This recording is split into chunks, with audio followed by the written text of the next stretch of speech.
Je m'appelle Bérénice Morel et j'ai 28 ans.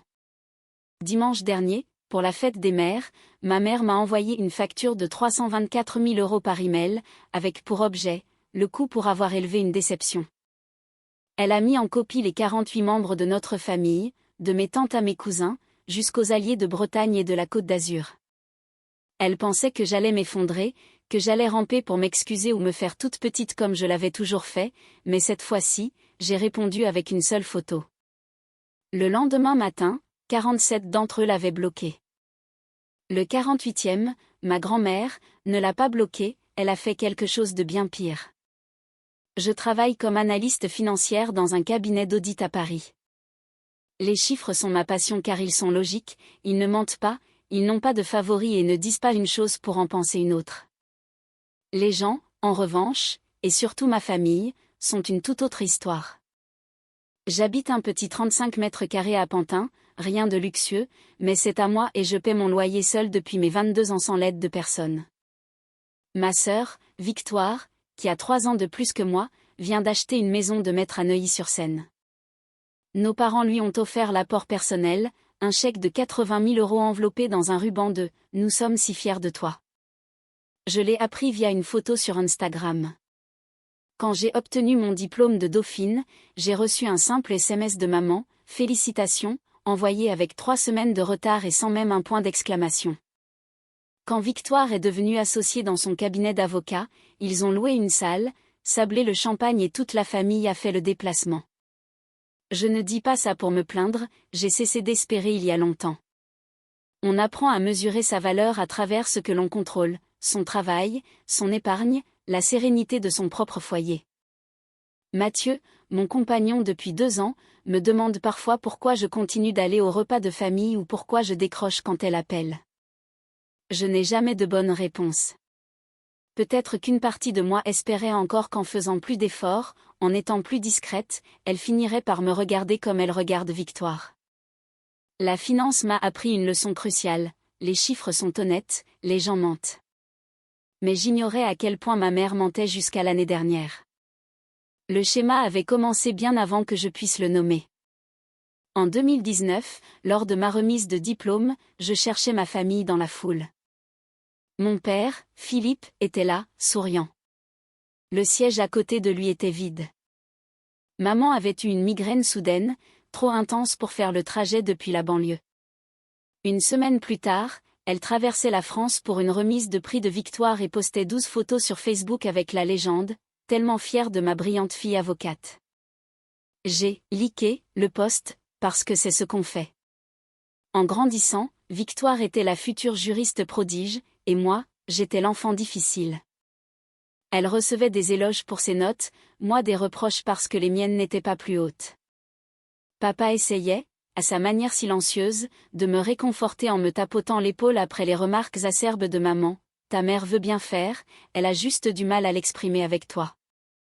Je l'ai cru. Pour nos études, nous étions censés avoir chacune un compte épargne ouvert par nos grands-parents avec la même somme. Victoire a fini ses études sans aucune dette. Moi, je suis sortie avec 65 000 € de prêt étudiant sur le dos. Maman m'a dit que mon capital avait fondu à cause de cours de soutien et de stages d'été coûteux dont j'aurais eu besoin. Je n'ai pas posé de questions à l'époque, c'était ma mère. Mais les chiffres finissent toujours par parler. Il y a 3 ans, j'ai commencé à fouiller. 2 semaines avant la fête des mères, maman a annoncé une grande réunion de famille dans la maison de campagne de ma grand-mère Éléonore en Normandie. Mathieu m'a dit que je n'étais pas obligée d'y aller, mais j'ai répondu, c'est ma mère. Le lendemain, Victoire m'appelait pour me demander d'arriver tôt pour aider à tout préparer, comme d'habitude. Comme d'habitude, cela signifiait que j'allais cuisiner et nettoyer pendant qu'elle arriverait à midi en robe de créateur avec une bouteille de vin onéreuse. J'ai accepté. Avant de partir, j'ai ouvert un dossier caché sur mon ordinateur intitulé « Assurance ». Il contenait 3 fichiers, une capture d'écran, un PDF et un tableau Excel que je collectionnais depuis 3 ans après être tombé sur des documents compromettants. Le matin de la fête, je suis arrivée à 7 heures. J'ai passé 4 heures à dresser la table pour 48 personnes, à disposer l'argenterie et les serviettes en tissu.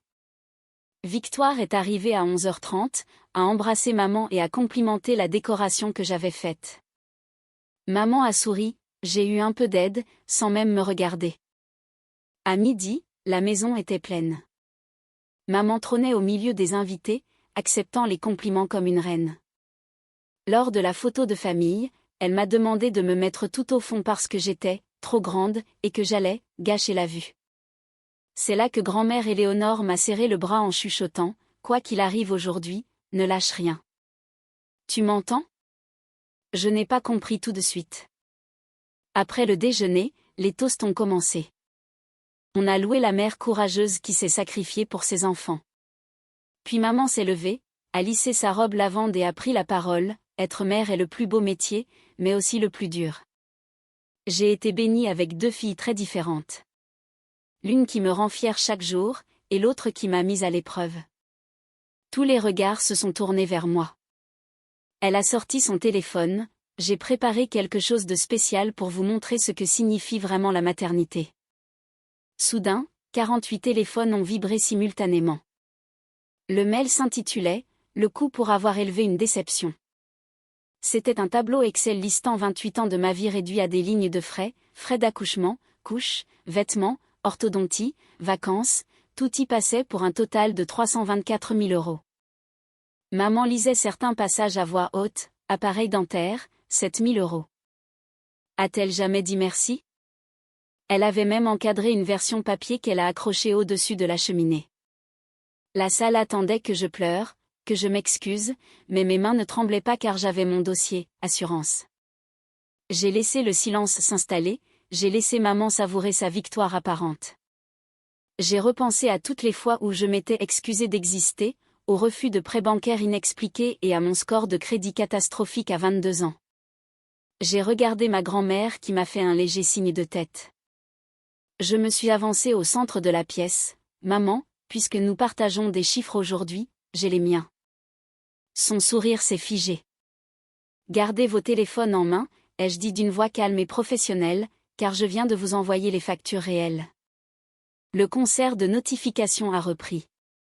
Maman a pâli. Le mail contenait 3 pièces jointes. J'ai commencé par la première. Maman, tu me factures mes études, mais je les ai payées seule avec un prêt.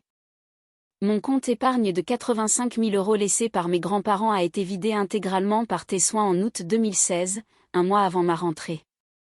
L'argent a été transféré sur ton compte personnel. Une semaine plus tard, tu achetais ta nouvelle voiture cash.